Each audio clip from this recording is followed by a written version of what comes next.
እዩ ጩፋ በቁጥጥር ስር ዋለ። እዩ ጩፋ በፖሊስ ቁጥጥር ስር ለምርመራ በሚል ዋለ የሚሉ መረጃዎችም ሲሰራጩ እየታዩ ነው። የሚያደርጉትን አያውቁምና ይቅር በላቸው። ሶስ የተሰቀለው የአዳም አጽም ያለበት ቦታ ነው። የአዳምን አጽም ሕያው ለማድረግ አዳምን ከሞት ለማስነሳት ካሳ ለመክፈል ስጋ ቆርሶ ደም አፍስሶ ለማዳን መስቀል ላይ ክርስቶስ የሚያደርጉትን አያውቁምና ይቅር በላቸው ብሎ እየጓጎረ ነበር። ገና ችንካሩ ሳይወጣ ኢየሱስ ክርስቶስን ታፍሩበታላችሁ ስላሉ ሰዎች ኢየሱስ ክርስቶስን ታፍሩበታላችሁ፣ ትሸማቀቁበታላችሁ። ለውርደት ያሉትን ክብራችን አደረግነው። ንጹሕ ስለተሰቀለ ደጉ ስለተቸነከረ የስልክ ሱስ ላለባቸው ሰዎች ከቤተ ክርስቲያን የተሰጠ መልስ። ክርስቲያናዊ የሚዲያ አጠቃቀማችን ምን ይመስላል? መጠቀም ኃጢያት ነው ወይ? ብፁዕ አቡነ ኤርምያስ ስለ ድንግል ማርያም እንዲህ አሉ። እንደ የቱንም ያህል ብናስመስልም ክፉ ሰው ይገለጣል። እንደተደበቀ ይቀራብላችሁ ነው። ይገለጣል አንድ ቀን። መልካም ሰውም ቢሆን የቱንም ያህል ቢወራበት የቱንም ያህል ሐሰት ወሬ ቢናፈስበት እግዚአብሔር ይገልጣል። አይገልጠውም? ማርያም ምስክር ናት። ቴዎሎጎ ሚነን ምን ማለት ነው? አንድ የቤተክርስቲያን አባት ወይም ደግሞ የተወሰኑ የቤተክርስቲያን አባቶች ከቤተክርስቲያን አጠቃላይ ትውፊት ወይም የታወቀው ጀነራል ሆነው ቅዱስ ትውፊት ውጪ የሆነ አዲስ ሐሳብ አዲስ ትምህርት ሲያስተምሩ የሚሰጥ ስያሜ መንግስታዊ ሃይማኖት የመጣ ይመስላል። መምህር አድነው ልክ መንግስታዊ ሃይማኖት የመጣ ይመስል ለሀገር ባለውለታ የሆነች ቤተክርስቲያን ታቦቷን ተሸክማ ጦር ሜዳ የዘመተች ቤተክርስቲያን። የተወዳችሁ ቤተሰቦቻችን እንዴት አላችሁ? እንዴት ቆያችሁ? እንዴት ሰነበታችሁ? ሰላም እግዚአብሔር ባላችሁበት ቦታ ሁሉ ይብዛ። መረጃው ለመላው ዓለም እንዲዳረስ ላይክ፣ ሼር፣ ሰብስክራይብ በማድረግ እንድትጀምሩ በትህትና እንጠይቃችኋለን። እንዳላችሁም ሰፋፊ ጉዳዮችን አንድ ርዕሰ ጉዳይ ብቻ መዘን በስፋት የምናቀርብበትን መረጃዎች በዲስክሪፕሽን ባስቀመጥነው ሊንክ ታገኙናላችሁ። ወደ መረጃው በቀጥታ አመራ።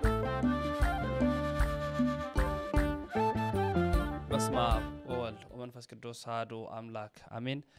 የፍጥረታት ሁሉ አባት የሰማይና የምድር አስገኛ ጋር ይሳለም ቅድስት ሥላሴ ክብር ምስጋና ይድረሰው። እናታችን እመቤታችን ድንግል ማርያም ውዳሴ ክብር ይድረሳት። ቅዱሳን እንደየማዕረግና ክብራቸው ምስጋና ይድረሳቸው። እንዴት አላችሁ? እንዴት ቆያችሁ? እንዴት ሰነበታችሁ? ቤተሰቦች ሰላም እግዚአብሔር ባላችሁበት ቦታ ሁሉ ይብዛ። ዛሬም እንደተለመደው አዳዲስ መረጃዎችን አዳዲስ ወጃዎችን ይዤ መጥቻለሁኝ። ታዲያ ላይክ ሼር ያደረጋችሁ ተባብራችሁን በማሳየት እንድትጀምሩ በትህትና እንጠይቃችኋለን። ከብፁዕ አቡነ ኤርምያስ ከሰሜን ወሎ ሀገረ ስብከት ሊቀ ጳጳስ እንጀምር። እንዲህ ይሉናል። ማርያም ምስክር ናት። በእውነት ክፉ ሰው ቢደበቅም ክፋቱ ይታወቅበታል። እንደ የቱንም ያህል ብናስመስልም ክፉ ሰው ይገለጣል። እንደተደበቀ ይቀራብላችሁ ነው። ይገለጣል አንድ ቀን። መልካም ሰውም ቢሆን የቱንም ያህል ቢወራበት የቱንም ያህል የሐሰት ወሬ ቢናፈስበት እግዚአብሔር ይገልጠዋል። አይገልጠውም? ማርያም ምስክር ናት። በእውነት እኔ እንደ ሁሉም ሴቶች አይደለሁም አልወጣም ብላ ባትከራከርም ስለ ራሷ እሷ ባትመሰክርም ከነቢያት ሄደህ መስክር የተባለ አይደለም። ከሰማይ ከመላእክት ወገን ገብርኤል ሄደና ከሴቶች ሁሉ ተለይተሽ አንቺ የተባረክሽ ነሽ አለ። እንዴት ደስ ይላል! አንተ አንቺ የተባረክሽ ነሽ። ይሄው መሰከረላት። ደግ ሁኑ፣ መልካምን ሁን። ሰዎች ያለ ስራችን ቢያወሩም ቢያስወሩም አይክፋችሁ። ሁነና እንገኝ ብቻ። ሁናችሁ አትገኙ። ክፉ ሰው ሁናችሁ አትገኙ። መልካም ሰው ይገለጣል በጊዜው። ሰው ባይመሰክርለት እግዚአብሔር መስካር ይልክለታል። ለእማ አርመሙ እሎንቶ አይባን ይከልሁ አደል ያለው። ቢፈልግ ድንጋይ ያስመሰክራል እግዚአብሔር።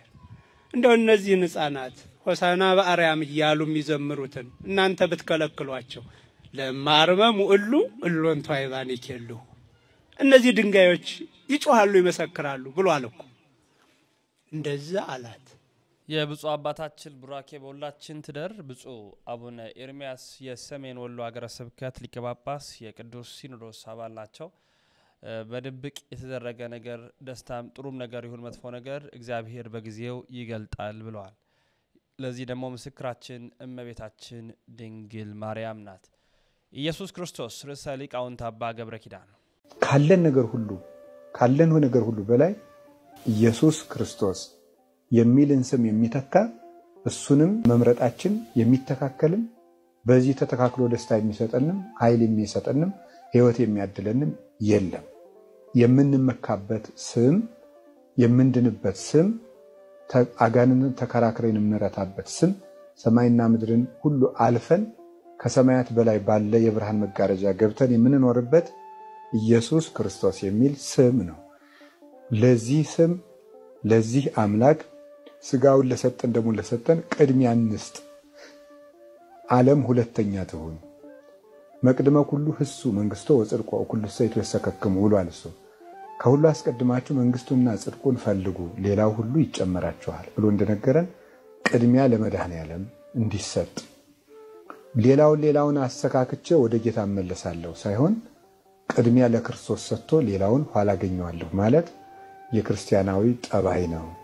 ቅድሚያ ለክርስቶስ ሰጥተን ሌላውን እንደርስበታለን ማለት የክርስቲያናዊ ጠባይ ነው በማለት ክርስቶስን እንደምን ማስቀደም እንዳለብን ክርስቶስን ፊት ማድረግ እንዳለብን ርዕሰ ሊቃውንት አባታችን አባ ገብረ ኪዳን በስፋት ነግረውናል። ኢየሱስ ክርስቶስን ታፍሩበታላችሁ ብለውን ነበረ በአንድ ወቅት። እኛ ደግሞ እንዲህ ስንል መለስንላቸው። ኢየሱስ ክርስቶስን ታፍሩበታላችሁ፣ ትሸማቀቁበታላችሁ። ለውርደት ያሉትን ክብራችን አደረግነው። ንጹሑ ስለተሰቀለ ደጉ ስለተቸነከረ እነሱ የበለጠ እንዲጠላ አስበው ነበር። የበለጠ ግን ተወደደ፣ የበለጠ ግን ጣፈጠ። ይሄው ተመልከቱ። ማፈሪያ ያሉትን ኮራንበት፣ ጉልላታችን ላይ ሰቀልነው። ያንገታችን ጌጥ ማተባችን አደረግነው፣ በእጆቻችን ተነቀስነው፣ በልብሶቻችን ላይ አተምነው፣ በልባችን ላይ ተከልነው። እሱ ብቻ አይደለም፣ አብረነው ወደ መስቀልም የምንወጣ ሆነ።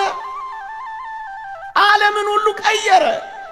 የሰሙት ሁሉ ወደዱት፣ ያዩት ሁሉ ተንከራተቱለት። በሰርምኔስ አደባባይ እነ ፖሊካርፐስ በፈረስ ጭራ ተጎተቱለት፣ በረሃ ወረዱለት፣ ሕዋሳቸውን ተቆረጡለት። እንዲጠላ በፈለጉ መጠን ወደደው። እንዲዘገነን በተደረገበት መጠን ዓለም አፈቀረው። ጌታችንና አምላካችን መድኃኒታችን ኢየሱስ ክርስቶስን ታፍሩበታላችሁ በማለት ከሰሞኑ እንግዲህ በማህበራዊ ሚዲያዎች ላይ አንዳንድ አካላት መረጃ ሲለቁ ነበረ።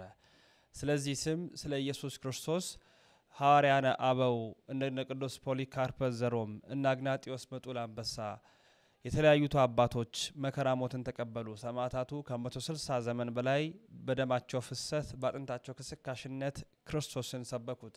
ሐዋርያት በግበበ ምድር እየተደበቁ በካታኮምቦ በሮማውያን ወታደሮች ግፍ እየተፈጸመባቸው የኢየሱስ ክርስቶስን ስም አነገሱ። ሊቃውንቶቻችን በሚስጥሮቻቸው በመጻሕፍቶቻቸው አመስጥረው ትርጓሜውንም ለኛ ሰጥተው እዚህ አደረሱን። ቤተክርስቲያን መሰረቷና ጉልላቷ ጌታችን አምላካችን የነገስታት ሁሉ ንጉስ የአማልክቶች ሁሉ አምላክ ክርስቶስ ኢየሱስ ነው። ለዚህ ስም እስከ መጨረሻው እስከ ሞታችን ህቅታ ድረስ እንታመንለታለን። የሚያደርጉትን አያውቁምና ይቅር በላቸው።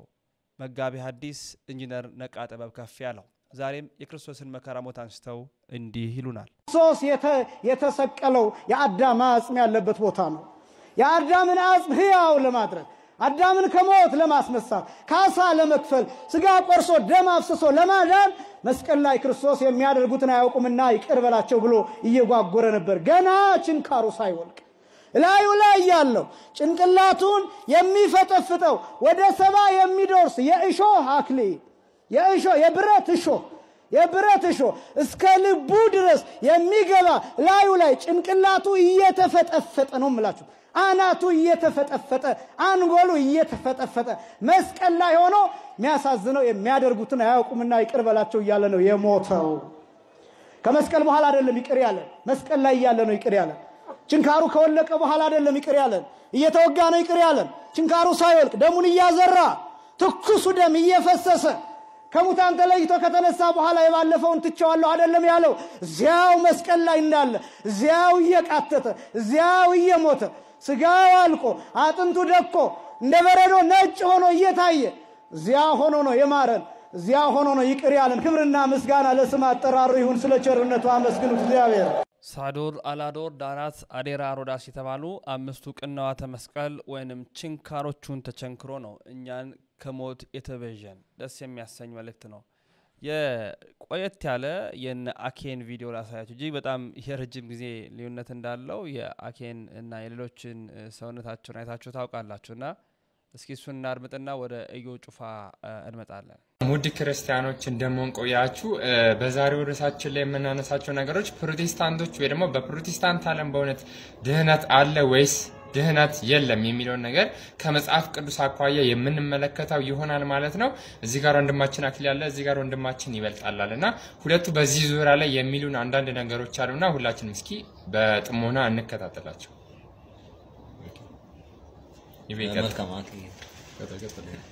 ያው እኔ በእኔ እምነት ብቻ ሳይሆን ከአንዲት ቤተክርስቲያን ውጪ ያሉ ክርስቲያንን ለሚሉ ሰዎች አልዳኑም ብዬ አምናለሁ ምክንያቱም በመተካካት የመጣ አለ ይሄ የአፖስቶሊክ ፋዘር ምንላቸው የሐዋርያት ልጆች ሐዋርያት ራሱ እነ ማቲያስን በራሳቸው ጸልየው ሾመዋልና ልክ እንደዛው ቤተክርስቲያናት ይህንን ሹመት በመሰጣቸው ካህናት አማካኝነት ሰዎች በአብ በወልድ በመንፈስ ቅዱስ ተጠምቀው የእግዚአብሔር ልጅነትን ሲያገኙ የእግዚአብሔር ልጅ ናቸው ድነዋል ተብሎ ይታመናል ማለት ነው እና በእንደዛ ካልሆነ እኔ ዳኑ ብዬ አላምንም ኦኬ እንግዲህ ከድህነት ጋር በተያያዘ ስለ ድህነት ሲነሳ ወዲያውኑ አእምሯችን ውስጥ የሚመጣው በየትኛውም በፕሮቴስታንቱ ዓለም ቢሆን እምነት ነው አይደል ስለ እምነት ደግሞ ስንነጋገር እምነት ሜንሊ ቤዝ የሚያደርገው መሰረት የሚያደርገው ትምህርት ላይ ነው ቅዱስ ጳውሎስ ሲናገር በሮሚ መልእክቱ ምዕራፍ 10 ላይ ምን ይላል የጌታን ስም የሚጠራ ሁሉ ይድናል ይልና ባልጠሩትስ በማያምኑትስ እንዴት ይጠሩታል ይላል የጌታን ስም ለመጥራት ምን ያስፈልጋል እምነት ያስፈልጋል እንዲህ ብሎ ከተናገረ በኋላ ባልተማሩትስ ወይም ደግሞ ባልሰሙትስ እንዴት ያምናሉ ይላል ለማመን ደግሞ ምን ያስፈልጋል መስማት ያስፈልጋል ለመስማት ምን ያስፈልጋል ያለን እንደሆነ ሰባኪ ደግሞ ያስፈልጋል ለዛ ነው ቅዱስ ጳውሎስ እዛው ያርቀጣል አድርጎ ያለ ሰባኪስ እንዴት ይሰማሉ ይላል ሉክ ተያያዥነቱን ተመልከቱት ሰባኪ አለ ሰባኪው ያሰማል እግዚአብሔርን ቃል ዘን የእግዚአብሔርን ቃል የሚሰማው ሰው ያምናል ካመነ በኋላ የጌታን ስም ይጠራል ይህን ነገር እንዲካየን ሰባኪ ደግሞ ማን ነው ስንል ካልተጠሩስ እንዴት ይሰብካሉ ወይ ደግሞ ባልተጠሩትስ እንዴት ይሰብካሉ ይላል የመስበክ ስልጣን ያለው ራሱ የተጠራ ነው የተጠሩትና ማን ናቸው ከተባለ ሐዋርያት ናቸው ሐዋርያት ጌታችን ኢየሱስ ሲሾማቸዋል ምን ብሎ አባቴ እንደላከኝ ይላል ዮሐንስ ወንጌል ምዕራፍ 20 ላይ አባቴ እንደላከኝ እኔ ደግሞ እናንተን ልካቸዋለሁ ይልና ለአገልግሎት ይልካቸዋል የማቴዎስ ወንጌል መጨረሻው ላይ ደግሞ እንግዲህ ሂዱ አሕዛብን ሁሉ በአብ ወልድ መንፈስ ቅዱስ የሚያጠምቃቸዋቸው ያዘዝኳችሁም ሁሉ እያስተማራችኋቸው ደቀ መዛሙርቴ አድርጓቸው ይላል ይህንን ነገር የሰጠው ጌታችን ኢየሱስ ሲሆን ይህንን ስልጣን የተቀበለው ሐዋርያት ደግሞ ከነርሱ በኋላ ለሚመጡ አባቶች ያስተላልፉታል ይህንን ስልጣን ቀጥታ ማለት ነው በዚህ ስልጣን ውስጥ እንግዲህ ይቤ ያስቀድሙ እንደተናገረው በዚህ ቅብብል ውስጥ ያለ ሐዋርያዊ ቅብብሎች ይባላል በዚህ ቅብብሎች ውስጥ ያለ ትምህርት እርሱ ያድናል በዚህ ትምህርት ውስጥ እስከ ተመሰረተ ብቻ ነው ያ እምነት የሚያድነው ከዚህ ትምህርት ውጪ ያለ ግን አያድንም የሚል ነገር ልንረዳ እንግዲህ ቆየት ያለ ቪዲዮአቸው ነው ፕሮቴስታንት አልዳኑም ወይንም ደግሞ የዳኑ አይደለም በሚል ሰፋ አድርገው የተናገሩት እንግዲህ ያው የሰሞኑ የዩጩፋን ጉዳይ እናስተዋውሳለን እና ዮናታንን ጨምሮ የተለያዩ አካላት በቤተክርስቲያኑ መጥፋት ይፈልጉ ነበርና ያ ዘለታ ለዛ የሚመስል ነገር ያቀረበ ይገኛል ደግሞ እሱ ብቻ አይደለም የራሱ ዩጩፋ በፖሊስ ቁጥጥር ስር ስለማዋሉም የሆኑ ያል መረጃዎች ይወጡ ይገኛሉ ሁለቱን አከታትዬ ላስደምጣቸው መጽሐፍ ቅዱስ ባልተማር ነው መንገድ በዚህ መንገድ ግርግር ፈጥረን መሄድ ሌላ መልእክት አለው እንግዲህ ስጋት አለ ማለት ነው በመሳሪያ ታጅቦ የገባ አንድ አገልጋይ ከተማው ላይ የሚፈራው ወይ ከህዝብ የተበደረው ገንዘብ አለ ወይ ከዚህ ቀደም ከህዝቡ ወስዶ ያስቀረው ነገር አለ ለዛ ከተማ ላይ አደጋ ሊያደርስበት የሚችል የሆነ አካል አለ ማለት ነው ታጅቦ ከገባ ሰላም ከሆነ ወንጌል ሊሰብክ የሚገባ ከሆነ ወንጌል ሊያገለግል የሚገባ ከሆነ ምን ያስፈልጋል ለምንስ ብቻውን አይደለም አጃቢዎችስ ምን ያደርጋሉ? ምን ያስፈልጋሉ? አንዳንድ ሰዎች ዘመኑን በሚመጥ መልኩ መንቀሳቀስን እንደ ኃጢአት ያያሉ። ሐዋርያት ሥራ ምዕራፍ 23 ቁጥር 23 ላይ የሮም ሻለቃ ጳውሎስን ከገዳዮች እጅ ለማስመለጥ የአገር ገዢ ወደ ሆነው ወደ ፕሌክስ ቂሳሪያ ሲልክ ለአንዱ ጳውሎስ 200 እግረኛ ወታደሮችን 200 ደግሞ ጦር መሳሪያ ያላቸውን ከነዚህ ውጪ ደግሞ 70 ወታደሮች አንድ ላይ 470 ወታደሮችን ለአንዱ ጳውሎስ እንዲመደብ ነው ያደረገው። ስለፈራም አይደለም ችግር ስላለበትም አይደለም። ጳውሎስ በ470 ወታደሮች የታጀበው ጳውሎስ አንድም ቀን አጅቡኝ ብሎ ያቀም ይሄ ልምምድ መጽሐፍ ቅዱስ ውስጥ የለም። መጽሐፍ ቅዱስን አጣሙ ነው የሚተረጉመው። ሰውየው ፈርቶ ነው። ገብታችሁ እናንተ አንብቡት። እንዴት የእግዚአብሔር የአምላካችን ቃል ላይ አክሮባት እንደሚሰራ ተመልከቱ። የአምላካችሁ ቃል ይበልጣል፣ እዩ ጩፋ ይበልጣል ነው አሁን የምጠይቃችሁ የሱ ደጋፊዎች። የአምላካችሁ ቃል የኢየሱስ ቃል ይበልጣል ወይ ኢየሱስ ጩፋ? አዝናለሁ መጽሐፍ ቅዱስን በዚህ ደረጃ ማጣመም።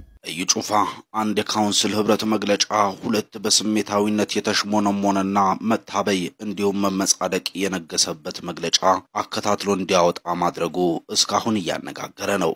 የክራይስት አርሚው ባለቤት እዛው መግለጫው ላይ ዋሽቶ መልሶ ውሸቱን የገለጠበት መግለጫም እንደነበረ ነው እየተገለጠ የሚገኘው።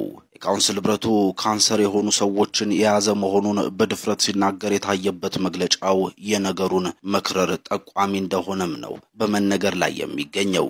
ይህንን ክስተት አስታኮ በሚመስል መልኩ እዩ ጩፋ በፖሊስ ቁጥጥር ስር ለምርመራ በሚል ዋለ የሚሉ መረጃዎችም ሲሰራጩ እየታዩ ነው።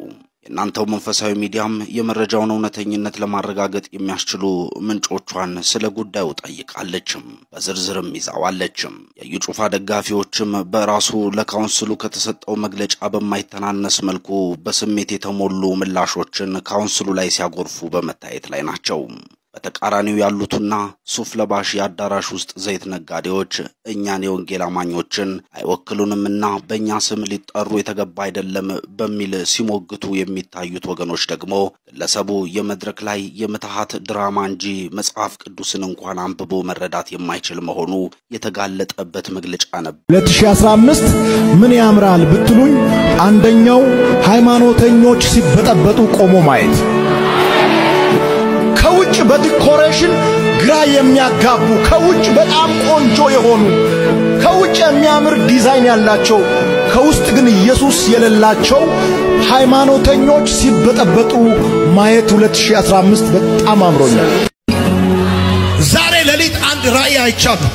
አንድ ትልቅ አለት ለሁለት ሲሰነጠቅ አይቻለሁ። ጌታም ተናግሮኛል። ለዘመናት የተከማቸውን የሐሰት ትምህርት እንደ አለት ሆነው የተሸከሙ ማህበሩ ለሁለት ይከፈላል። ማህበሩ ለሁለት ይከፈላል። የሚለይ መንፈስ ይገባባቸዋል። ቋንቋቸውን አተበላልቀዋል ብሎኝ ኢትዮጵያ ምድር በነ ዘመን ለተሰራው ለትልልቅ ስራዎች እውቅና መስጠት ባትችሉም አትሊስት ሰውን እንደ ሰው ማክበር ጠርቶ ማነጋገር በጣም አስፈላጊ ነው። ምንም ያልተረዳ ህዝብ በእኛ ጉዳይ ሁሉ ካውንስሉ ስልጣን ያለው ይመስላል። በእኔም ሆነ በተቋሙ ጉዳይ ካውንስሉ ስልጣኑ የተገደበ ነው። የኔ አገልግሎት ተጠርነቱ ለካውንስሉ ሳይሆን ለእግዚአብሔር ነው። በነቢይ እዩ ጩፋ ላይ ይህ ስብሰባ አይሰራም ታስቦ ነበር ተብሎ እስከሚቀር አፍርሻለሁ።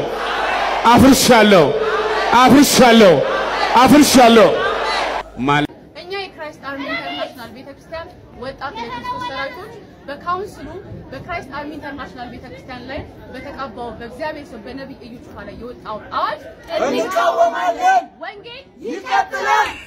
እንግዲህ ነገሩ ተገለበጠ ነው የሚለው። ሟርት በእኛ ቤተክርስቲያን ላይ አይሰራም።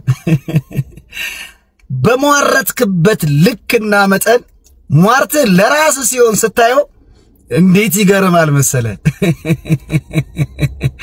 እና ለካውንስሉ አልታዘዝም እያልክ እንደሆነ ነው እያሰማን ያለ ነው ወንድም እዩ ጩፋ።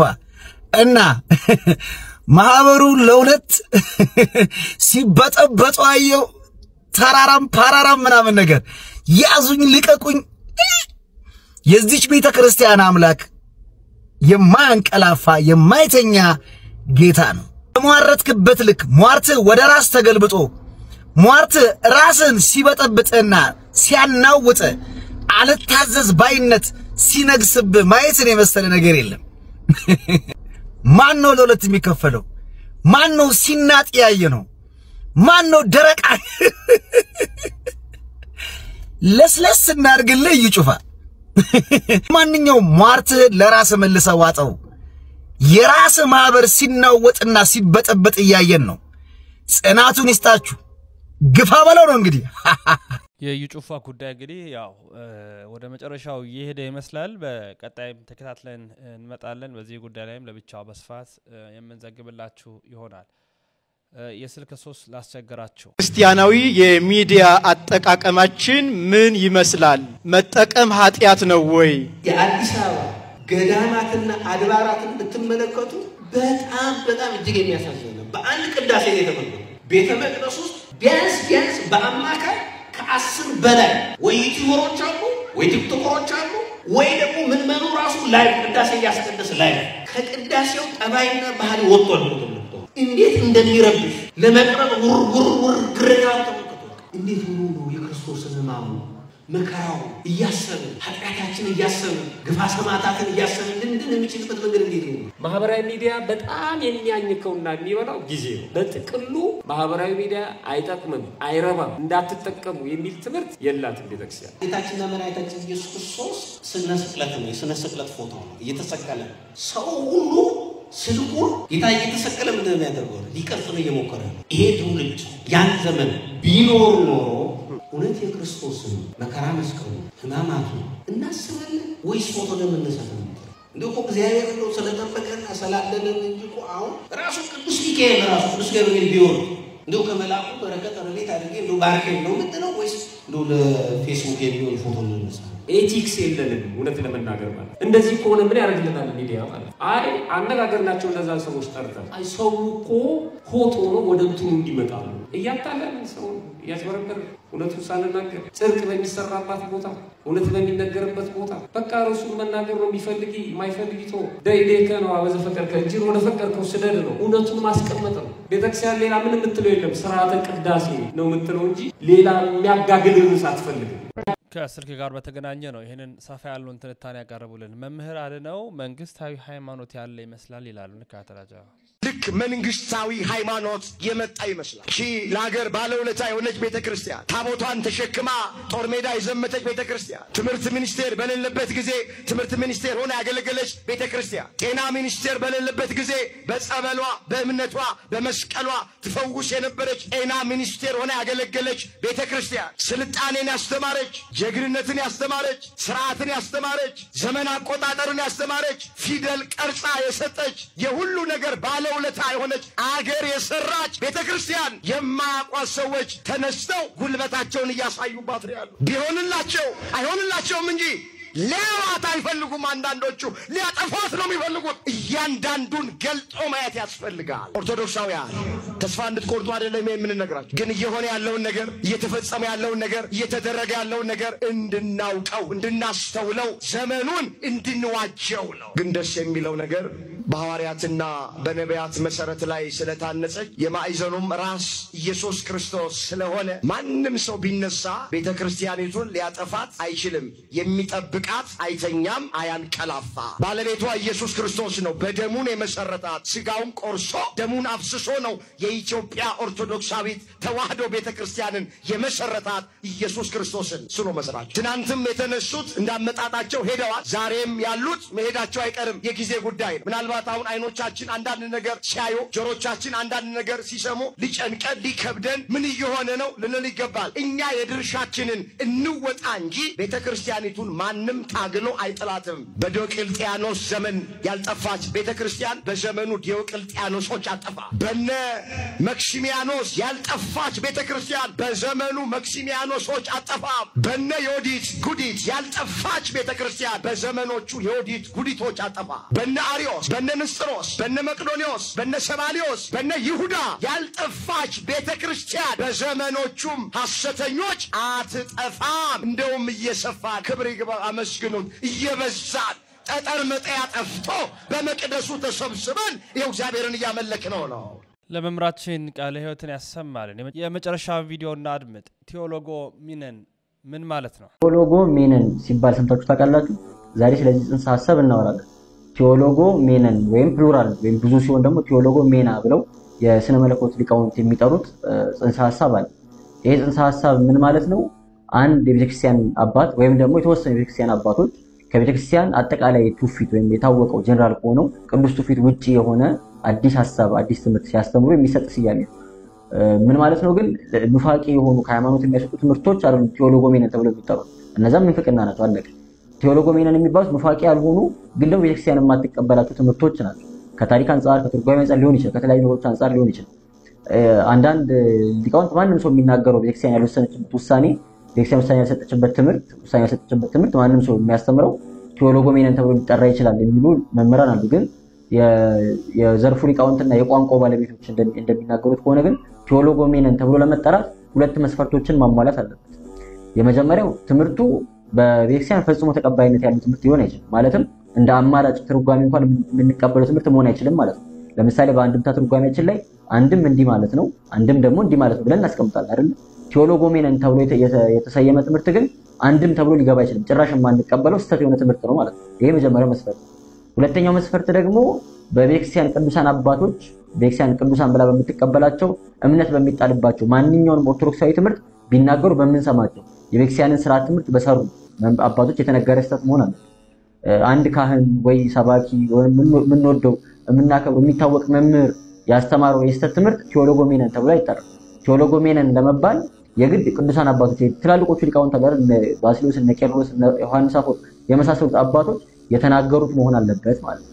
ስለዚህ እነዚህ ቅዱሳን አባቶች አስተምሮት ግን ቤተክርስቲያን ካለው ጠቅላላ ትውፊቴ የወጣ ነው ሊቀበለው ማልችለው ትምህርት ነው ብላ የምትል ከሆነ ይሄ ትምህርት ቴዎሎጎ ሜነን ተብሎ ሊጠራ ይችላል ማለት ነው። እንደ ምሳሌ የሚጠቀሱ አባቶች አሉ። ለምሳሌ ማሪሳ ሶሪያዊ ቅዱስ ማሪሳ አባት አለ፣ ቅዱስ ሶሪያዊ ማለት ነው። እሱ ጎርጎሪዮስ ዘኑሲስ ላይ እንኳን አክቹሊ ይሄን ትምህርት እሱ አስተምሯል አላስተማረ የሚል ክርክር አለ። ግን እነዚህ ሁለቱ አባቶች ሲኦል ዘላለማዊ አይደለም ኢተርናል አይደለም የሚል ትምህርትን አስተምሯል ተብሎ ይከሰሳል። ሲኦል እሳት ወይም ገሃነም እሳት ዘላለማዊ አይደለም የሚል ትምህርትን አስተምሯል ይባላል። ይሄን ትምህርት ካስተማረ ጎርጎሪዮስ እንዳልኳቸው አላስተማረም የሚል ክርክር አለ። ግን ካስተማሩ ይሄ ትምህርት ቴዎሎጎ ሜነን ነው ማለት ነው። እነዚህን አባቶች ሌሎች ትምህርቶቻቸውን ሁሉ እንቀበላለን፣ የማንቀበለው ትምህርት የላቸውም። እዚህ ርዕሰ ጉዳይ ላይ የሚያስተምሩትን ትምህርት ግን ቤተክርስቲያን አትቀበልም ማለት ነው። ስለዚህ ስፔሲፊክሊ ተለይቶ የወጣው ይሄ ትምህርት ቴዎሎጎ ሜነን ተብሎ ይጠራል። ቅዱሳን አባቶቻችን መንፈስ ቅዱስ አናግሯቸው እንደሚያስተምሩ እንደሚተረጉሙ እናውቃለን። ወንጌልን ያጻፈው መንፈስ ቅዱስ ትርጓሜን ደግሞ ለሊቃውንቱ ለተርጓሚዎቹ እንደሰጠም እናምናለን። ነገር ግን መንፈስ ቅዱስ እንደ መሳሪያ እንደ ቃል ሰዎች ላይ የሚጠቀምባቸው ሰዎች የራሳቸው ፈቃድ የራሳቸው ሐሳብ አላቸው። ስለዚህ አባቶቻችን የማይሳሳቱ ኢንፋለብል አይደለም አይደለም፣ ኢንዲቪጁዋሊ ለየብቻ ኢንፋለብል አይደለም። ስለዚህ አንድ አባት ሰው ስለሆነ የሆነ ስህተት ሊሰራ ይችላል፣ የሆነ ትምህርት ሊያስተምር ይችላል፣ ወጣ ያለ ትምህርት ማለት ነው። ወጣ ያለ ትምህርት ካስተማረ ግን አይ ቅዱስ እንትና ስላለ በቃ ቀበለው አትልም ቤተክርስቲያን። ይሄ በቲፎዞ መንፈስ አለ አይደለ? በቃ አባ እንትና ካሉ እኔም ወዱ ቅዱስ ካለማ ምን ይደረጋል አንልም። ትምህርቱ የወጣ ከሆነ ቤተክርስቲያን የማታስተምር ከሆነ አንቀበልም። ሌሎችን ትምህርቶቹን እንቀበልና ያንን ስፔሲፊክ ትምህርት ግን አይ ይሄ ከቤተክርስቲያን ትምህርት ውጪ የሆነ ብለን እናስቀምጣለን። ምክንያቱም የቤተክርስቲያን ስርዓተ ትምህርቷ የተሰራው ፓትሪስቲክ ሃርመኒ ወይም የአባቶች ስምምነት ከቅዱሳን ሐዋርያት ጀምሮ የነበሩ አባቶች ስምምነት ከሌለው ትምህርቱ አዲስ ከሆነ ወጣ ያለ ትምህርት ከሆነ ቤተክርስቲያን የማትቀበሉ ትምህርት ይሆናል ማለት። ስለዚህ ቴዎሎጎ ሜነን የሚባሉት በቤተክርስቲያን ተቀባይነት ያላቸው የምንወዳቸው የምናከብራቸው የቤተክርስቲያን ስርዓተ ትምህርት የሰሩ አባቶች የተናገሯቸው የስህተት ትምህርቶች ማለት ነው። ከኢትዮጵያ ሊቃውንት ለምሳሌ አባ ጊዮርጊስ ዘጋስጫና ሊቁ ዋጤ ዘርዓ ያዕቆብ ምሳ ዘደብረ ጽዮንን በተመለከተ ከኛ አስተምሮ ወጣ ያለ ትምህርት አላቸው። የአንድ ሺህ ዓመቱ መንግስት አለ አይደል? ጌታችን ይመጣል ለአንድ ሺህ ዓመት በምድር ላይ እንደምድራዊ ንጉስ ይነግሳል፣ እኛም አብረን እንነግሳለን፣ ትልቅ ግብዣ ይደረጋል። ያ ደግሞ የሚሆነው እነሱ በነበሩበት በ15ኛው ክፍለ ዘመን መጨረሻ አካባቢ እንደነበረ እምነት እንደነበራቸውና እንደዚህ አይነት ነገሮችን የሚያንጸባርቁ ጽሁፎችን እንደጻፉ እናውቃለን። ቀሲስ መብራቱ ኪሮስ አኮቴተ ቁርባን በሚል መጽሐፋቸው ላይ ይህንን ሐሳብ በተወሰነ መልኩ ዳስሰውታል። ስለዚህ አሁን ይሄ ትምህርት ቅዱሳን አባቶቻችን አንቀበልም እንድንል አያደርገን። አባ ጊዮርጊስን አልቀበልም ማለት ነው። ትምህርቶቻቸውን እንቀበላለን። እዚህ ርዕሰ ጉዳይ ላይ ያስተማሩትን ትምህርት ግን ይሄ ቴዎሎጎ ሜነን ነው፣ ስለዚህ አንቀበለው ብለን እናልፈዋለን ማለት። ስለዚህ ቴዎሎጎ ሜነን ማለት ቅዱሳን አባቶች የቤተክርስቲያን መምህራን ያስተማሯቸው ትንሽ ወጣ ያሉ ወይም ስህተት የሆኑ ትምህርቶች ማለት ነው። እግዚአብሔር አምላክ የልቦናችንን ደጅ ይክፈትልን። ቴዎሎጎ ሚነን ወይንም ቴዎሎጎ ሜና ምን እንደሆነ በስፋት ነው የነገረን። የተለያዩ ጉዳዮችን ያነሳ የሚያስተምረን ወንድማችን ነው። ውድና ክቡራት ቤተሰቦቻችን የዛሬ መረጃዎቻችን እኚህን ይመስላሉ። መረጃው ለመላው ዓለም እንዲዳረስ ሁሉ ጊዜ እንደምንለው ላይክና ሼር በማድረግ ትብብራችሁን በማሳየት ከጎናችን ቆሙ። በየዕለቱ ኦርቶዶክሳዊ መረጃዎችን እያቀረብኩላችሁ እገኛለሁ። አንድ ርዕሰ ጉዳይ መዘን በስፋት እንደ ትንታኔ የምንሰጥበትንም ዲስክሪፕሽን ላይ ሊንክ እናስቀምጥላችኋለን። በሌሎች መረጃዎች እስክንገናኝ ተሰነባበትን። ክብር ምስጋና ይሁን ለአብ፣ ክብር ምስጋና ይሁን ለወልድ፣ ክብር ምስጋና ይሁን ለመንፈስ ቅዱስ አንድ አምላክ አሜን።